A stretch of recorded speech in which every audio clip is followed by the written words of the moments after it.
मेरा प्यारा दाजुभाइहरूले यसरी नै भिडियोलाई काटिकन अपलोड गरिदिनुहुन्छ के। फेरि मेरो लागि त यो त अहो भाग्य। हेर्नुहोस्, मैले त आज यति धेरै आफूलाई भाग्यमानी ठानेको छु कि मैले कता लरबरिँदै थिएँ भने म अब सिधा हिँड्न सक्ने भएँ। मेरो खुट्टा कामेको थियो होला, मेरो खुट्टा लरबरिएको थियो होला, बाटोमा टेक्नु पर्ने पैताला झुकिएर नालाको छेउतिर पुगेको थियो होला, तर म अब सिधा, म अब स्ट्रेट भएँ। अब म झन् यसरी हिँड्छु। मैले म भन्दा 10औं कोस पारीको मान्छेलाई मैले देखिसकेँ। अब म त्यो व्यक्तिलाई क्षणभरमा छुने गरी पक्रिने गरी म हिँड्छु। यो मेरो लागि नि एउटा सुनौलो अवसर। कसैलाई नराम्रो भन्न छोडिदिउँ, गाली गर्न छोडिदिउँ। हामी त जनता हौ नि, हामी जनता मिलेर देश बनाउँ न। त्यसमा छोडिदिनुहोस्। एउटा भविष्यवाणीले त्यस्तो ठुलो असर गर्छ मलाई जस्तो लाग्दैन। र मैले बार भनेको छु, मैले गरेको भविष्यवाणीबाट ज्योतिष पेशा गर्नुहुने यदि कसैलाई आँच पुगेको छ भने म 10 औँला जोडेर माफी पनि माग्छु। कसैलाई पनि नराम्रो भन्न चाहन्छु, किनभने मैले धेरै देखिसकेँ, धेरै पढिसकेँ। यहाँ त जनता भ्रष्टाचारी छन्, नेतालाई किन गाली गर्छ? राजनीतिक हिसाबले चाहिँ म फेल भएँ है। आध्यात्मिक हिसाबले म 100 मा 100%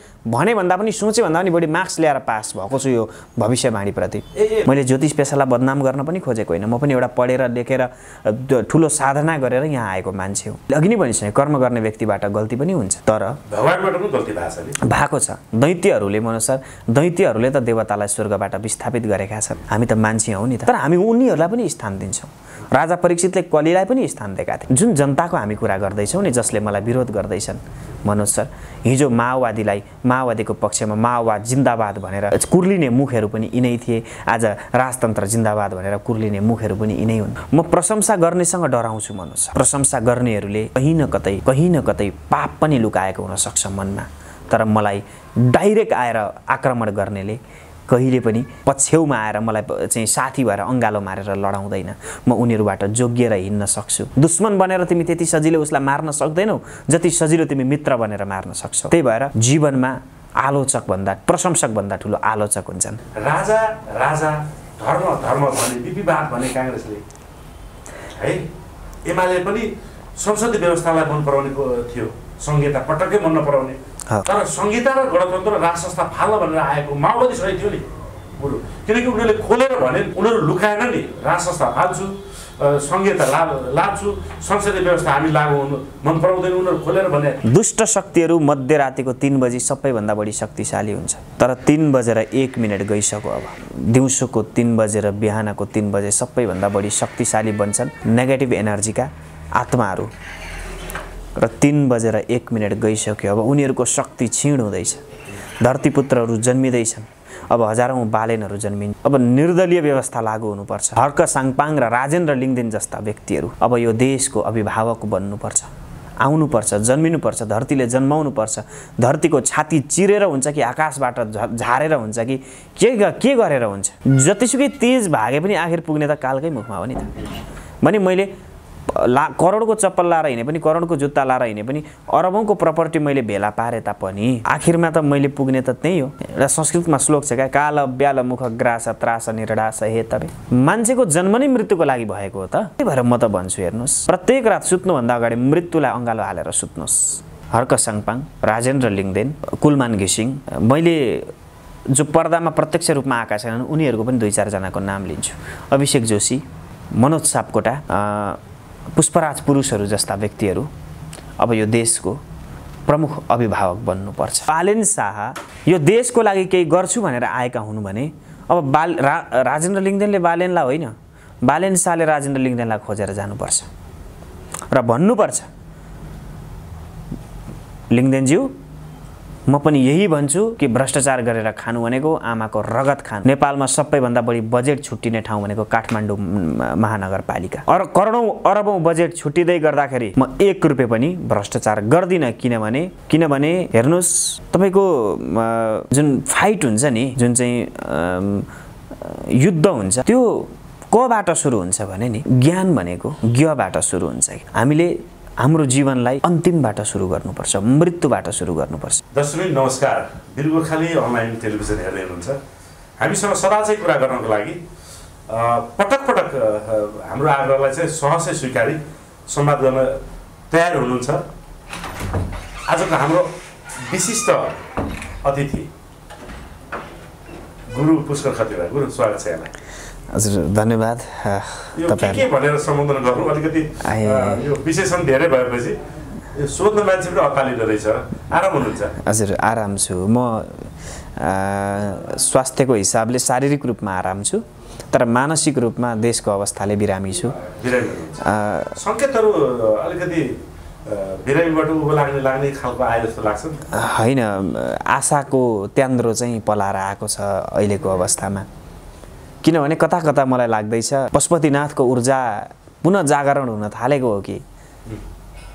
किनभने नेपालमा फेरि कलियुगको समाप्ति भएर सत्ययुगको पो सिर्जना हुन आँटेको हो कि भने जस्तो चाहिँ हामीलाई पनि कता कता यति बेला महसुस भएको छ। हामी भनौँ न सानै कुरामा भए पनि धेरै नै खुसी छौँ। यो स्वतन्त्रको ल्याएको अप्रत्याशित नतिजाले हो वा राप्रपाको देशैभरिको रुझान जुन आयो? सिट सङ्ख्यामा चाहिँ लगभग पूर्व अघिल्लो चुनाव र अहिले उस्तै देखिन्छ, खासै धेरै उतार चढाव होइन।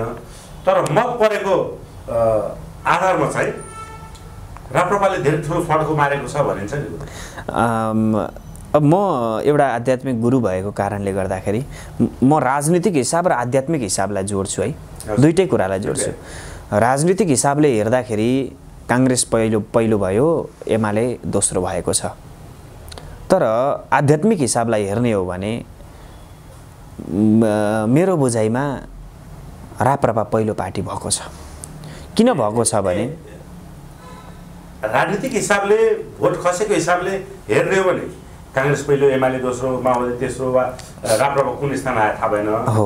तर आध्यात्मिक हिसाबले सत्यताको हिसाबले हेर्ने भने चाहिँ राप्रपा पहिलो भयो। हो, किनभने राप्रपाले कुनै पनि जाली झेली गरेन, राप्रपाले कुनै पनि कूटनीतिक चाहिँ पाइलाहरू चालेन, राप्रपाले भोट किनेन, राप्रपाले गठबन्धन जस्तो एउटा चाहिँ नि भनौँ न लद्दु विद्यार्थीको चाहिँ 8-10 जनाको भोट मार्क्स जोडेर उनीहरूलाई पास बनाउने जस्तो कार्य गरेन क्या। त्यो यिनीहरू के भए सबै लद्दु एक आपसको मार्क्स जोडेर हामी पास भयौँ भनेर स्वतः रूपमा विजयी घोषित गरे आफूलाई।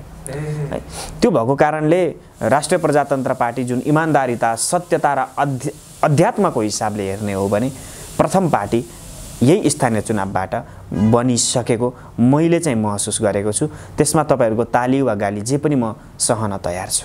है अभियान चाल्दै गर्दा देशको लागि बोल्दै गर्दाखेरि सधैँ ताली होइन गालीको पनि प्रतीक्षा गर्नुपर्छ। होइन, गर्नुपर्दो रहेछ। मैले गरेको एउटा भविष्यवाणी जुन चाहिँ नि राजनीतिक हिसाबले असफल पनि मान्छु म त्यसलाई, होइन। आफ्नो गल्ती मैले स्वीकार गर्नुपर्छ, किनभने म गल्तीबाट भागेर होइन, गल्तीलाई सामना गरेर गल्तीसँग डटेर गल्तीलाई सिँढी बनाएर मैले चाहिँ नि त्यसलाई सच्याएर पुनः जीवनमा एउटा नयाँ ऊर्जा मैले चाहिँ नि संसारलाई छर्न सक्नुपर्छ।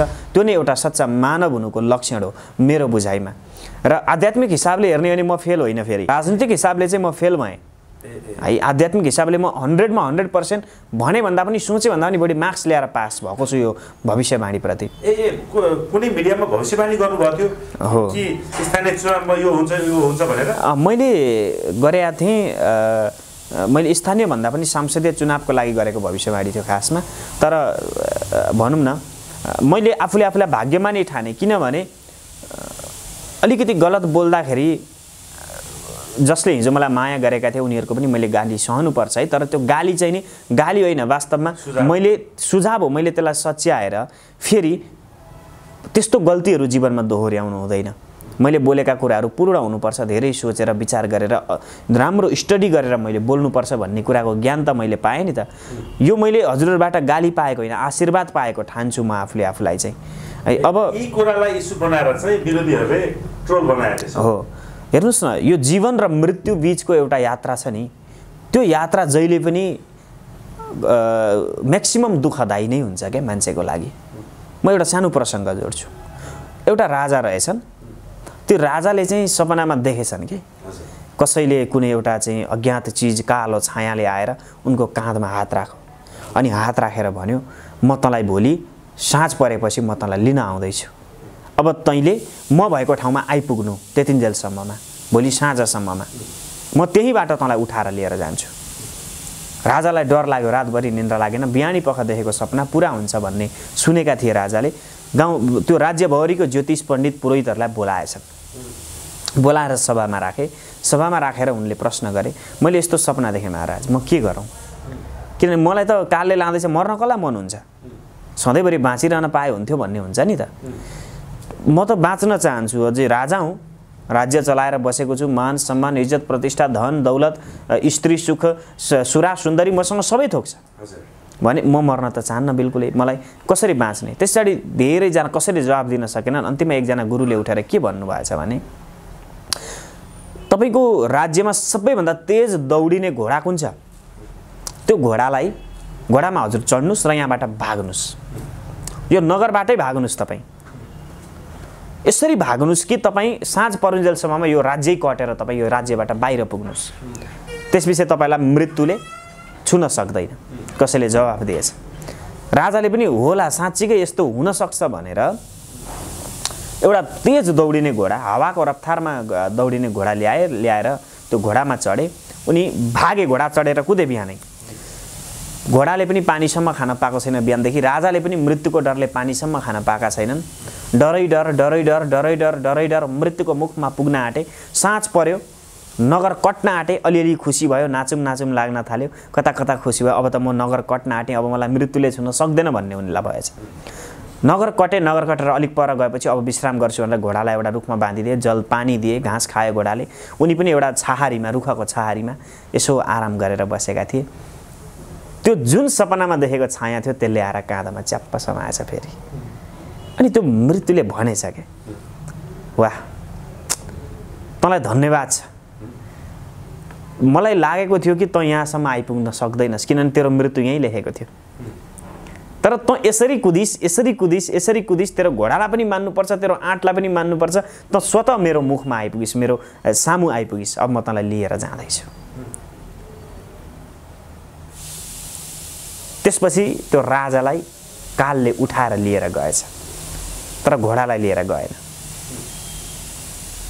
घोडा भनेको हौसला हो मान्छेको हिम्मत हो आँट हो त्यो हिम्मत र आँटलाई कति रफ्तारमा दौडाउने भन्ने कुरा हामीमा चाहिँ नि निहित छ र जति पनि मलाई आज चाहिँ भनौँ न मेरा आमा बुवा दाजुभाइ दिदीबहिनीहरूले कोभिडको टाइमदेखि मलाई माया गर्नुभयो मैले त्यसलाई त्यो घोडा बनाएर दौडाएको छु र म सानोतिनो चुनौतीबाट डराउँदिनँ हार मान्दिनँ यसलाई मैले मेरो जीवनको अमूल्य पाठ सम्झेर पढेर अगाडि बढ्छु म त्यो राजा बन्न चाहन्न किनभने मैले आखिरमा अन्तिममा जीवन र अन्तिममा मैले मृत्युको मुखमा पुग्नु छ भने मर्नुभन्दा अगाडि मनोज सर एउटा यस्तो काम गरेर मर्न पाऊँ कि संसारले जीवन्त युगौँ युगसम्म हाम्रा भावी सन्ततिहरूले हामीलाई देखेर हामीलाई पढेर केही सिकुन् त्यसको लागि यात्रामा निक्लिएको हुँ कर्म गर्ने मान्छेबाटै हुन्छ गल्ती पनि केही नगरी बस्ने भने गल्ती पनि हुँदैन काम गर्ने व्यक्तिबाट गल्ती पनि हुन्छ कमी हुन्छ कमजोरी हुन्छ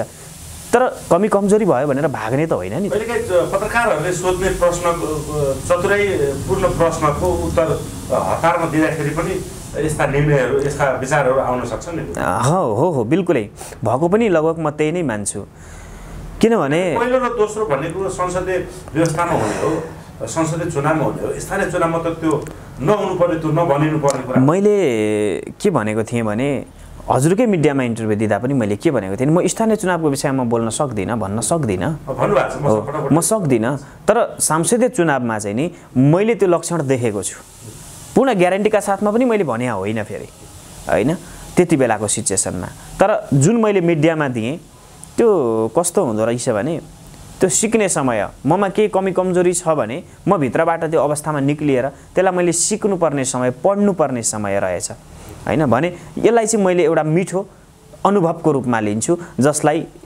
सम्झिएर म जीवनमा अगाडि बढ्ने छु यस्तो पनि हो नि गुरु जस्तै यहाँको कदमहरू जुन सफल हुँदै गएको छ देशप्रतिको निष्ठा जुन एउटा झल्किँदै गएको छ नेपाली समाजमा प्रतिष्ठित हुँदै गएको छ चिनिँदै जानुभएको छ र नेपालको राजनीतिमा पनि यहाँको प्रभावकारी भूमिका हुँदै गएको छ भनेर यो तपाईँको त्यो भनाइले एउटा अध्यात्मलाई मान्नुहुन्छ भगवानलाई मान्नुहुन्छ भने तपाईँको विरुद्धमा लाग्नेहरूलाई पनि तपाईँलाई चिन्ने एउटा अवसर दियो नि बिल्कुलै दियो मलाई त मेरो को नजिक र को परको भन्ने कुरा पनि मजाले चिनाइदियो हैन तर म उहाँहरूलाई धन्यवाद दिन्छु मनोज सर म कहिले पनि उहाँहरूलाई नराम्रो भन्दिनँ तपाईँहरूले मलाई सधैँभरि यसरी नै मेरो हरेक कमी कमजोरी खोजिकन मलाई चाहिँ नि सचेत बनाइदिनुहोस् मैले जीवनमा गरेका र मैले गर्न सक्ने हरेक कमी कमजोरीहरू चाहिँ मेरो औँल्याइदिनुहोस्। किनभने जीवनमा नि तर उनीहरूले त त्यो औल्याएको देखेन नि गुरु। उनीहरूले के देख्यो भने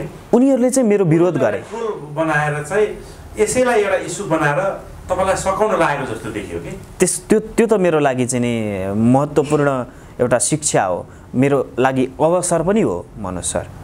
यो चाहिँ मेरो लागि एउटा ठुलो अवसर हो कि म किनभने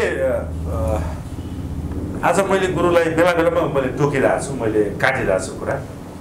यो देख्दाखेरि जुन पात्रहरू यहाँको विरुद्धमा आएका छन् नि, जसले सबैभन्दा पहिले त्यो काटेर भिडियोहरू बाहिर राखेको छ नि, त्यो आफै मेसिनरीबाट परिचालित हो भन्ने कुरो मसँग प्रमाण छ। नाम भनिदिने कोही तपाईँको बाल लडाकु भनेर परिचित छ होइन, मैले देखेको सबैभन्दा ठुलो फटाहामा पर्छ त्यो। सुन्नुहोस् न, त्यस्ता खालको प्रविधि भएका धेरै व्यक्तिहरूले मात्रै यो ट्रोल बनाएर एउटा सोची सम्झी प्लान गरेको जस्तो देखिन्छ। होइन, म उहाँहरूलाई के पनि भन्न चाहन्न मनोज सर। धन्यवाद दिनुहुन्छ। म धन्यवाद पनि दिन्छु र म के भन्न चाहन्छु भने छोडिदिनुहोस् न यी सब, आउनुहोस् देश बनाऊ। देश सिद्धिएको छ, देश रोइरहेको छ, देश मरेको छ, जिउँदो लास भएको छ देश। छोडिदिनुहोस् न, कसैको खुट्टा तान्न छोडिदिउँ, कसैको विरोध गर्न छोडिदिउँ, कसैलाई नराम्रो भन्न छोडिदिउँ, गाली गर्न छोडिदिउँ। हामी त जनता हौँ नि, हामी जनता मिलेर देश बनाउँ न। त्यसमा छोडिदिनुहोस्। एउटा भविष्यवाणीले त्यस्तो ठुलो असर गर्छ मलाई जस्तो लाग्दैन। र मैले बार भनेको छु, मैले गरेको भविष्यवाणीबाट ज्योतिष पेसा गर्नुहुने यदि कसैलाई आँच पुगेको छ भने म 10 औँला जोडेर माफी पनि माग्छु। मैले ज्योतिष पेसालाई बदनाम गर्न पनि खोजेको होइन। म पनि एउटा पढेर लेखेर ठुलो साधना गरेर यहाँ आएको मान्छे हो। अघि नै भनिसकेँ, कर्म गर्ने व्यक्तिबाट गल्ती पनि हुन्छ, तर भगवानबाट पनि गल्ती भएको छ। दैत्यहरूले मनोज सर, दैत्यहरूले त देवतालाई स्वर्गबाट विस्थापित गरेका छन्। हामी त मान्छे हौँ नि त, तर हामी उनीहरूलाई पनि स्थान दिन्छौँ। राजा परीक्षितले कलीलाई पनि स्थान दिएका थिए। हामी त त्यो सन्त हौँ।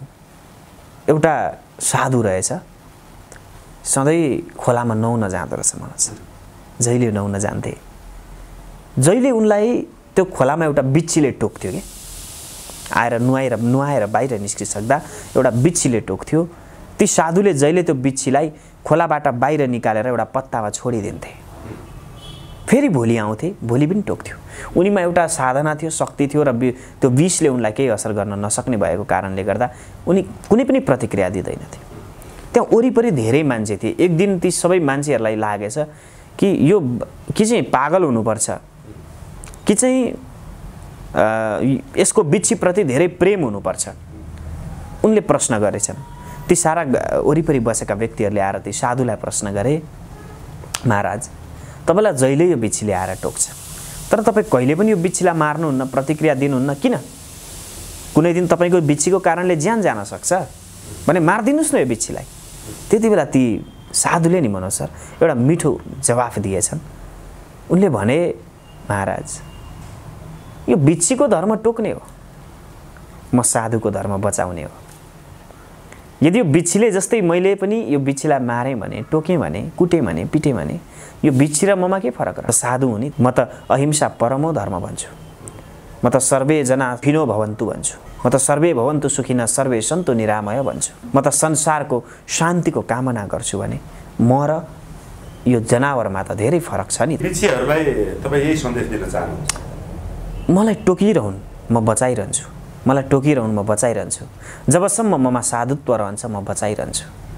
जबसम्म सुनिरहेछन् भने पक्कै पनि म हात जोड्छु उहाँहरूलाई। म हात जोड्छु उहाँहरूलाई।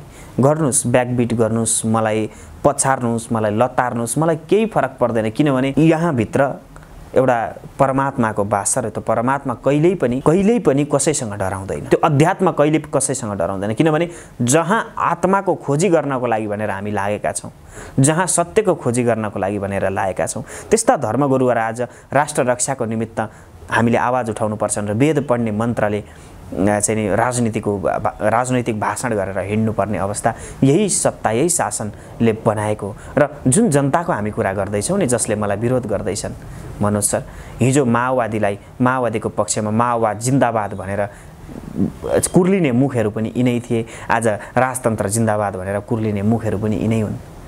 यहाँ त हरेक कुरा, हरेक चाहिँ वस्तुहरू समयअनुसार, छायाअनुसार फरक देखिन्छ।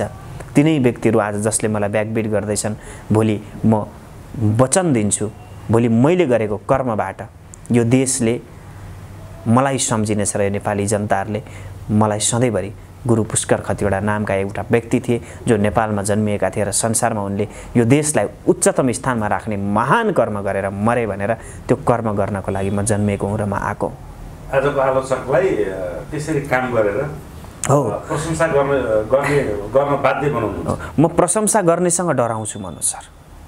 प्रशंसा गर्नेहरूले कहीँ न कतै पाप पनि लुकाएको हुनसक्छ मनमा, तर मलाई डाइरेक्ट आएर आक्रमण गर्नेले कहिले पनि पछ्यौमा आएर मलाई चाहिँ साथी भएर अङ्गालो मारेर लडाउँदैन। म उनीहरूबाट जोगिएर हिँड्न सक्छु।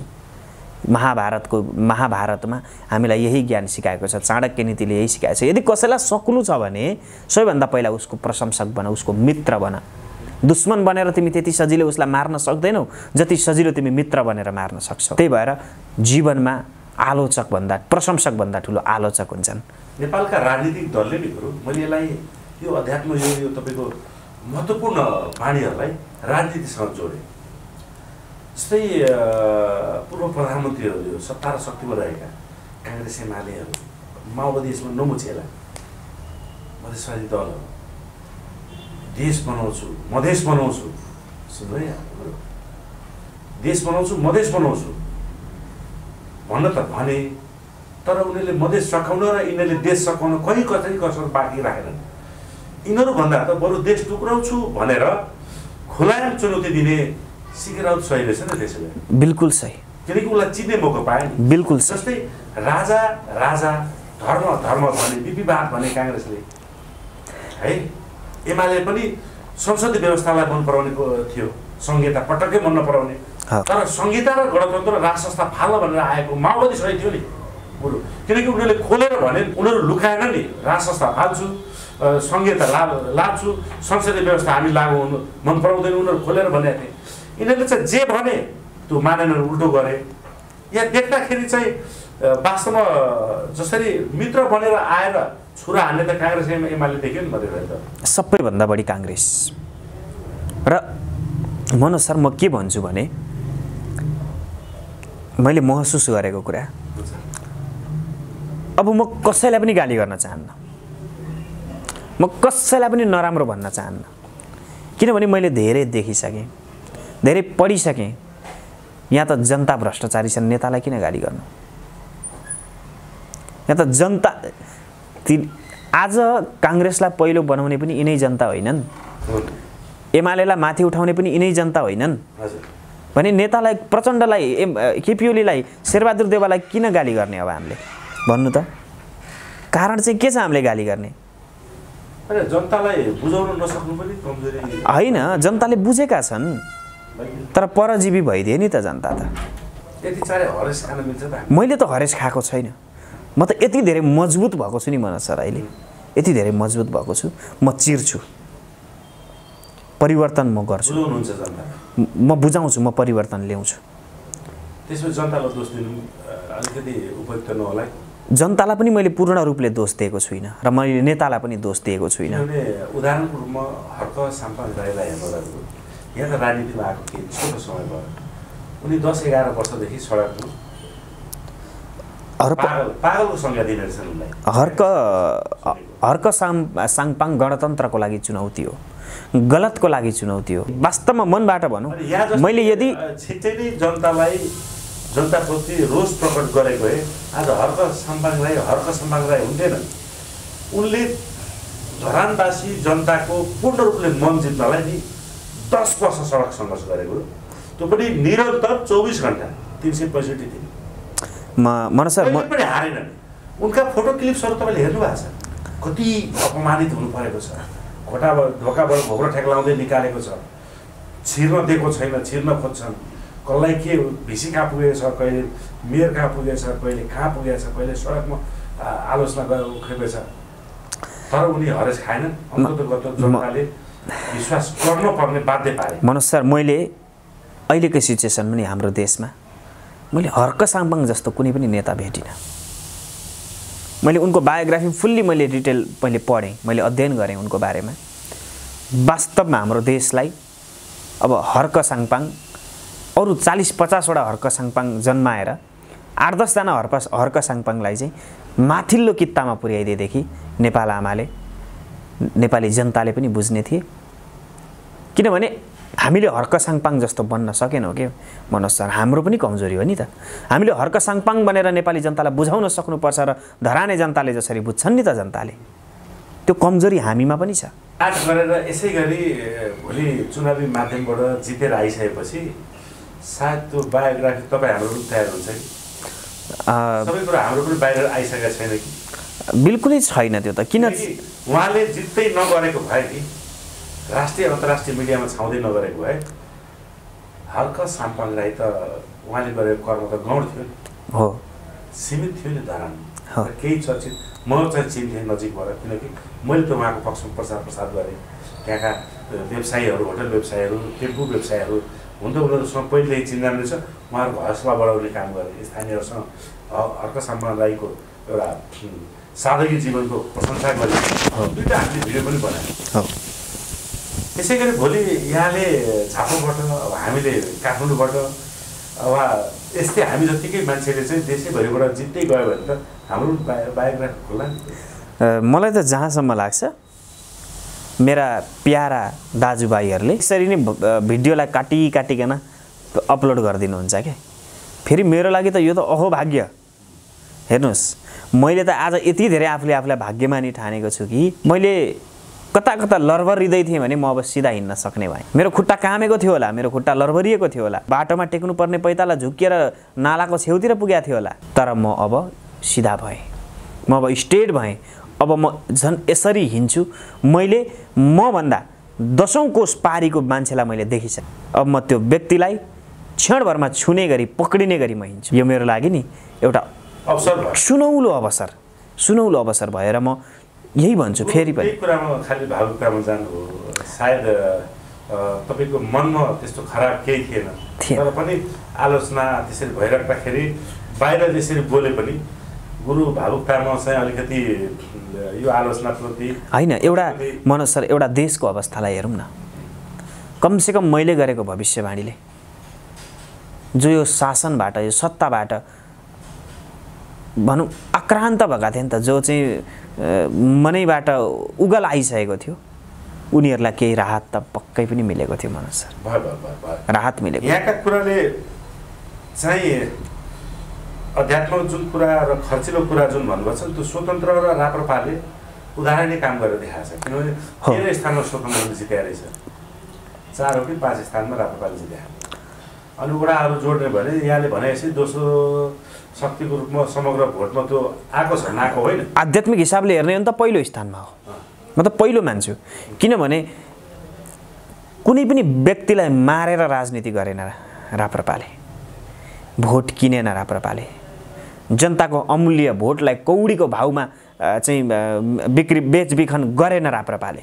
स्वतन्त्र पनि त्यस्तै भएछ। अब गुरु जस्तै काठमाडौँबाट बालेन्द्र शाह निर्वाचित भए, उनलाई पनि सोधिएको थियो कि तपाईँको नेता को 1मा 2मा 3मा गर्दा 4मा चाहिँ राजेन्द्र लिङ्गदेन भन्दा उहाँले राजेन्द्र लिङ्गदेन भन्नुभएको छ। भिडियो बजारमा छ। केपी ओली कि राजेन्द्र लिङ्गदेन भन्दा उहाँले राजेन्द्र लिङ्गदेन स्पष्ट भनेको छ। अहिलेको राजनीति वृत्तमा केपी ओली भन्दा ठुलो त नेता छैन कोही पनि। त्यो भएर उनको नजर राजेन्द्र लिङ्गदेन नेता, उतातिर हर्क साङपाङ राई र राजेन्द्र लिङ्गदेनको स्वभाव छ नि, बोल्ने त्यो शालीनता र काम गर्ने, भुइँ मान्छे भएर काम गर्ने कुरा चाहिँ जनतासँग भिजेर राजनीति गर्ने कुरा चाहिँ ठ्याक्कै मिल्छ। गोपी हमाल उता विकास प्रेमी भएर चिनिन्छन्। कतै देशको राजनीति पृष्ठभूमि यो देशको धरतीपुत्रहरूको हातमा जान लागेको त होइन। अब जान लागेको भन्दा पनि जान अबेर भइसक्यो। मैले बुझेको छु, मैले यसरी बुझेको छु, यो कुरालाई यसरी लिएको छु मनोज सर, दुष्ट शक्तिहरू मध्यरातिको 3 बजी सबैभन्दा बढी शक्तिशाली हुन्छ। तर 3 बजेर 1 मिनट गइसक्यो। अब दिउँसोको 3 बजेर बिहानको 3 बजे सबैभन्दा बढी शक्तिशाली बन्छन् नेगेटिभ एनर्जीका आत्माहरू। र 3:01 गइसक्यो। अब उनीहरूको शक्ति क्षीण हुँदैछ। धरतीपुत्रहरू जन्मिँदैछन्। अब हजारौँ बालेनहरू जन्मिन्छन्। अब निर्दलीय व्यवस्था लागू हुनुपर्छ। हर्क साङपाङ र राजेन्द्र लिङदेन जस्ता व्यक्तिहरू अब यो देशको अभिभावक बन्नुपर्छ। आउनुपर्छ, जन्मिनुपर्छ, धरतीले जन्माउनुपर्छ। धरतीको छाती चिरेर हुन्छ कि आकाशबाट झारेर हुन्छ कि के गरेर हुन्छ। अब यो देशले त्यस्ता सन्तानलाई खोजेको छ र हामी अगाडि आउँला नआउला आफ्नो ठाउँमा छ, तर पछाडिबाट उहाँहरूलाई यो देश बनाउनमा योगदान दिने हाम्रो पनि मनोज सापकोटा लगायत पुष्कर खतिवडाको पनि अमूल्य योगदान रहन्छ। त्यसको लागि मेरो बुझाइमा पक्कै पनि रहन्छ र रहिरहेको पनि छ। विश्वास जित्नलाई समय चाहिने रहेछ। हामीले गरेको कर्महरू बाहिर आउनलाई समय चाहिने रहेछ। आज साम्पाङजीको देखियो, भोलि पुष्कर खतिवडा र मनोज सापकोटा पनि देखिनेछ भने विश्वास साथ हामीले कर्म गर्नुपर्छ 100% निरन्तर अनवरत रूपले। यहाँसम्म त ठिकै छ गुरु। हर्क साम्पाङ राई र राजेन्द्र लिङदेनजीमा के समानता पाउनुहुन्छ? सत्यता समान, यी दुवैमा सत्यता छ, शालीनता छ, राष्ट्रप्रेम छ, सामान्य छ। हो उनीहरू जीवनशैली सामान्यता छ। उनीहरूको लाइफ म लग्जरियस देख्दिनँ। 25,000 रुपियाँ बोतलको पानी खानु उनीहरूले आवश्यकता ठान्दैनन्। बरु त्यो 25,000 रुपियाँ भयो भने एउटा गरिबको चाहिँ 25 दिन चुलो बल्छ भनेर उनीहरू लागि परेका छन्। औलो गरेर हेरौँ न गुरु, यो देशमा प्रजातन्त्रपछि पछिल्लो 5 वर्षको कार्यकाल हेर्नुभयो भने सन्दुकृत, कुलमान घिसिङ, आविष्कार केन्द्रको संस्थापक के अरे महावीर पुन, राजेन्द्र लिङदेन, हर्क साम्पाङ राई। अनि यो देशको बिडो थाम्ने जिम्मा अब वास्तवमा धरतीपुत्रको रूपमा जातले जनजाति यसो भन्दाखेरि, तर यथार्थमा स्वभावले ब्राह्मण देखेका यी जनजातिका छोरा हर्क साम्पाङ राईले पनि चप्पल लाएर अन्तर्वार्ता देखेँ मैले अघि नै हजुरलाई एउटा उदाहरण दिएँ नि। जतिसुकै तेज भागे पनि आखिर पुग्ने त कालकै मुखमा हो नि त। भने मैले करोडको चप्पल लाएर हिँडे पनि, करोडको जुत्ता लाएर हिँडे पनि, अरबौँको प्रपर्टी मैले भेला पारे तापनि आखिरमा त मैले पुग्ने त त्यही हो। एउटा संस्कृतमा श्लोक छ क्या, काल ब्याल मुख ग्रास त्रास निर्डास हे तबे। मान्छेको जन्म नै मृत्युको लागि भएको हो त। त्यही भएर म त भन्छु हेर्नुहोस्, प्रत्येक रात सुत्नुभन्दा अगाडि मृत्युलाई अँगालो हालेर सुत्नुहोस्।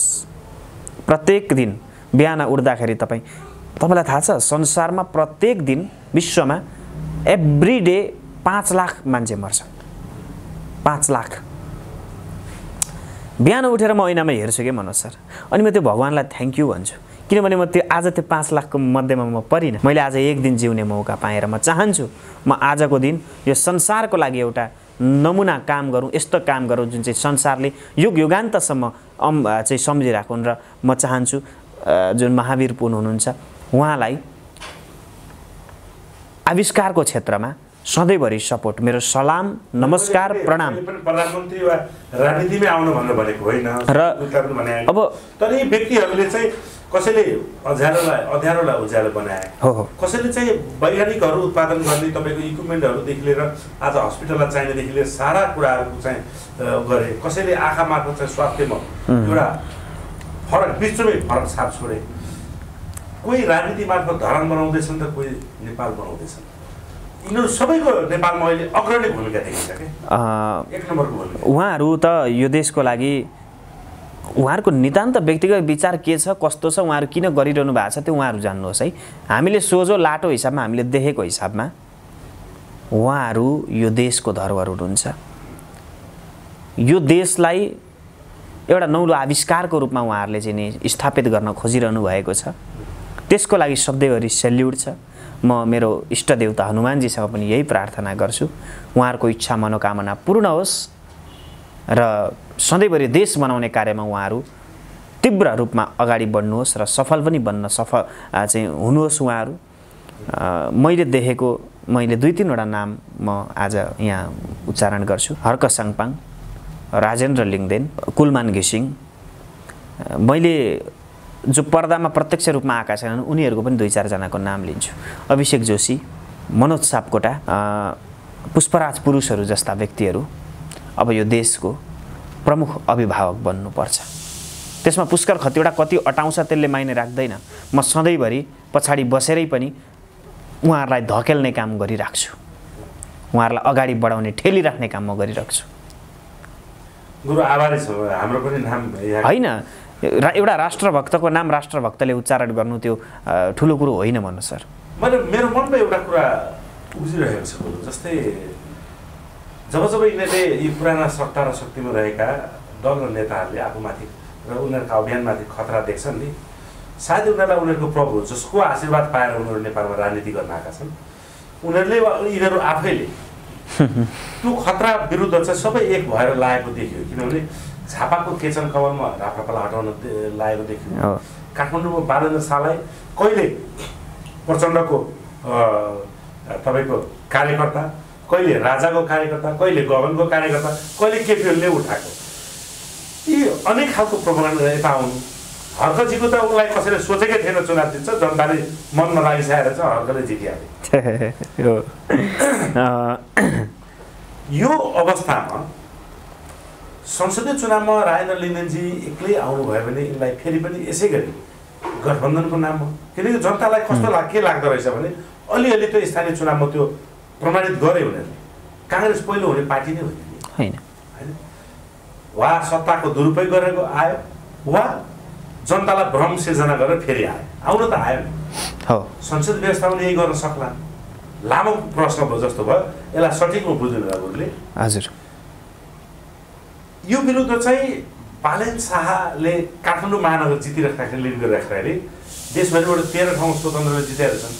300 भन्दा बढी ठाउँमा स्वतन्त्रका जनप्रतिनिधिहरू चुनिएका रहेका छन् र त्यतिकै झन्डैको सङ्ख्यामा राप्रपा र विवेकशील साझा अरू अन्य साना पार्टीहरू पनि आएका छन्। दुई धार गरेर राजेन्द्र लिङ्गदेनलाई प्रधानमन्त्री बनाऊ अभियानको लागि एउटा वार्ता टोली बनाएर अगाडि बढ्दा कसो होला? साह्रै राम्रो, हामीले चाहेकै त यही हो नि। किनभने उनीहरू त राजनीतिक शक्ति होइन, संस्था छैन, स्वतन्त्र व्यक्ति हुन्। राजेन्द्र लिङ्गदेनले पनि आफ्नो पार्टी भन्दा माथि उठेर स्वतन्त्रबाट देशको पक्षमा काम गर्न आउनुहोस् भन्नुभएको हो। एक प्रकारको हिसाबले राजेन्द्र लिङ्गदेन आफै स्वतन्त्र हो, मैले बुझेको। यो गर्दै गर्दाखेरि त्यो गठबन्धन यदि भइदियो भने मलाई लाग्छ यो पहिलो दोस्रो भन्ने सवालै हुँदैन, दोस्रो कोही हुँदै पहिलो मात्रै हुन्छ क्या। त्यो हुन पनि पर्छ। र अर्को कुरो के पनि हो भने नि भन्नु सर, यसलाई एउटा टोली बनाएर अगाडि बढ्दा कसो होला? धेरै यो त सम्मान योग्य मात्रै होइन, तुरुन्तै स्वागत गरिहाल्नुपर्ने हजुरको प्रस्ताव हो। यसलाई त चाहिँ राप्रपाले अहिले तुरुन्तै स्वीकार गरेर भोलिदेखि यो अभियानमा लाग्नुपर्ने हो।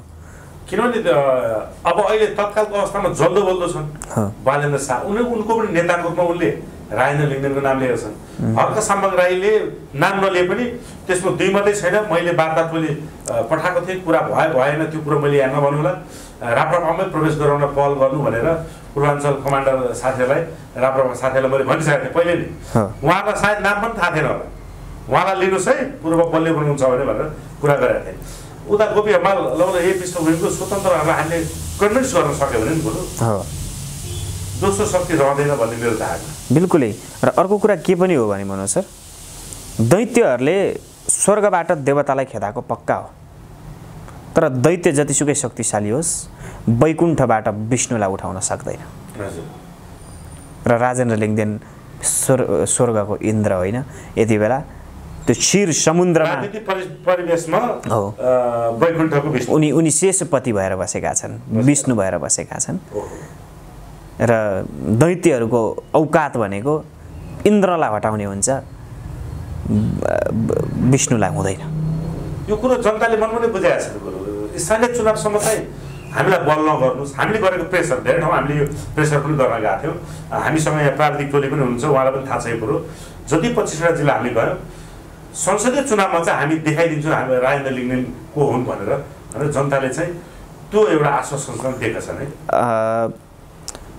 स्वागत गरौँ उहाँहरूको यो विचारलाई, किनभने उहाँहरूको यो विचार राष्ट्र निर्माणको विचार हो, राष्ट्रप्रेमले उब्जिएको जन्मिएको विचार हो। र यो विचारले उहाँहरूलाई समुन्नत राष्ट्रको महसुस गराउँछ, अनुभूति गराउँछ र पक्कै प्रदान पनि गर्छ समुन्नत राष्ट्र।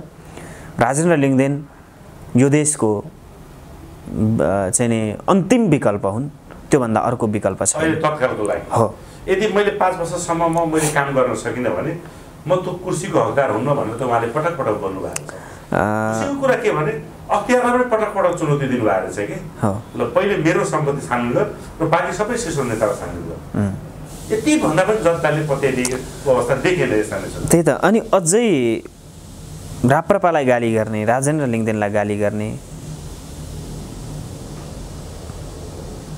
ती कसरी गाली गर्ने ठाउँहरू होलान् गुरु, राजेन्द्र लिङ्गदेनलाई गाली गर्ने ठाउँ छ। त्यही त। ती कसरी जनता मनोज सर, ती कसरी जनता, ती कसरी राष्ट्रप्रेमी? जुन माटोमा हामी बसेको छौँ, जुन माटोमा उब्जिएको अन्न खाएर बाँचेको छौँ, जुन माटोले हामीलाई हाम्रो चिनारी दिएको छ, जुन पिता पुर्खाहरूले जुन माटोमा रगत बगाएर हाम्रो अस्तित्वलाई आजसम्म रक्षा गरेर आएका छन्, त्यो माटोको सम्मान गर्न नसक्नु, त्यो माटोमा जन्मिएका वीर सपुतहरूलाई चिन्न नसक्नु भनेको त्यो हाम्रो चाहिँ नामर्दपन होइन। हामी साँच्चीकै नेपाली नै हो। एकचोटि छातीमा हात राखेर सोचौँ न, वास्तविकतालाई छामेर हेरौँ न। आफ्नो मनभित्रको एउटा नेपालीलाई, एउटा मान्छेलाई छामेर हेरौँ त कि म साँच्चीकै मान्छे नै हो। स्वतन्त्रमा जितेका उम्मेदवारहरूलाई पनि नि गुरु, यी सबैलाई एकचोटि राजेन्द्र लिङ्गदेनलाई तपाईँहरू समर्थन गर्नुहोस्, किनकि उहाँहरू टेस्टेड हुनुहुन्न र तपाईँहरू अहिले हिट लिस्टमा आइराख्दाखेरि तपाईँहरू चाहिँ अब आउने संसदीय चुनावमा त उहाँहरू प्रतिनिधित्व गर्न गर्नुहुन्न। हो। अब तपाईँहरू के गर्ने त? स्वतन्त्रैबाट कसैलाई प्रधानमन्त्री बनाउन पनि सक्नुहुन्न, मिल्दैन त्यो, किनकि उनीहरूको त्यो संस्थागत त्यो नै हुँदैन। यो अवस्थामा चाहिँ एकचोटि देशको लागि स्वतन्त्र छु र स्वतन्त्र रहनुहोस् भनेर पटक पटक अभिव्यक्ति दिने राजेन्द्र लिङ्गदेनलाई चाहिँ तपाईँहरूको साथ र समर्थन चाहिन्छ भनेर तपाईँ हामी सबैले आग्रह गर्दा कसो हो? हामी सधैँभरि त्यसमा लागि परेका छौँ भन्नुहोस्। हामी यो चाहन्छौँ, हामी केवल राजेन्द्र लिङ्गदेनलाई सपोर्ट गर्नु भनिरहेका छैनौँ। अब एकपटक हिजो पार्टीका लागि लड्नुभयो, व्यक्तिगत स्वार्थ पूर्ति गर्नका लागि लडेका केही व्यक्तिहरूको स्वार्थ पूर्ति गरिदिनका लागि लड्नुभयो। अब एकपटक देशको लागि लडिदिनुहोस् र राजेन्द्र लिङ्गदेनको लागि लड्नु भनेको यो देशको लागि लड्नु हो।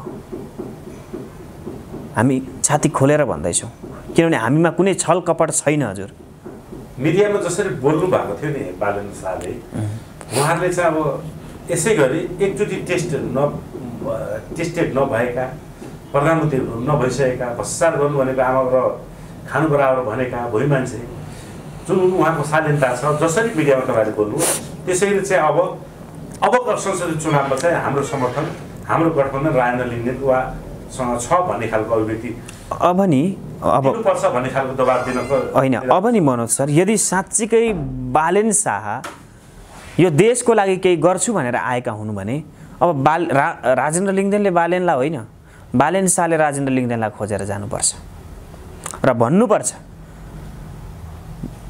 लिङ्गदेनज्यू म पनि यही भन्छु कि भ्रष्टाचार गरेर खानु भनेको आमाको रगत खानु हो। नेपालमा सबैभन्दा बढी बजेट छुट्टिने ठाउँ भनेको काठमाडौँ महानगरपालिका। करोडौँ अरबौँ बजेट छुट्टिँदै गर्दाखेरि म 1 रुपियाँ पनि भ्रष्टाचार गर्दिनँ। किनभने हेर्नुहोस्, तपाईँको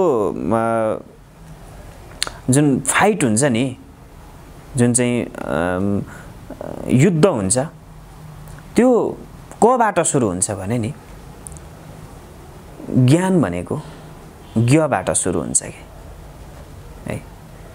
हामीले हाम्रो जीवनलाई अन्तिमबाट सुरु गर्नुपर्छ, मृत्युबाट सुरु गर्नुपर्छ र जब हामीले मृत्युबाट हाम्रो जीवनलाई सुरु गर्छौँ, त्यसले मृत्युको पहिलो शब्द हुन्छ मलाई चिनाउने काम गर्छ है। त्यो भएर अब मैले मर्नुभन्दा अगाडि एकचोटि यो देशको लागि बाँचेर हेर्छु र म राजेन्द्र लिङ्गदेनको साथमा आएँ भने मात्रै देशको लागि बाँच्ने रहेछु, यो मैले महसुस गरेँ। त्यसैले तपाईँको छत्र छायामा बसेर म आमाको रक्षा गर्छु, खुन खान्न भनेर बालेन आउनुपर्छ। राजेन्द्र लिङ्गदेनको अगाडि साँच्चीकै उनी राष्ट्रभक्त छोरा हुन् भनेदेखि आउनुपर्छ। हस् गुरु, यो महत्त्वपूर्ण समय र संवादको लागि साधुवाद छ। हजुर धेरै धेरै धन्यवाद र हजुर जसले भिडियो हेर्दै हुनुहुन्छ सबैजनालाई र विशेष हजुरहरूलाई धेरै धेरै धन्यवाद। जय नेपाल। जय नेपाल। जय नेपाल।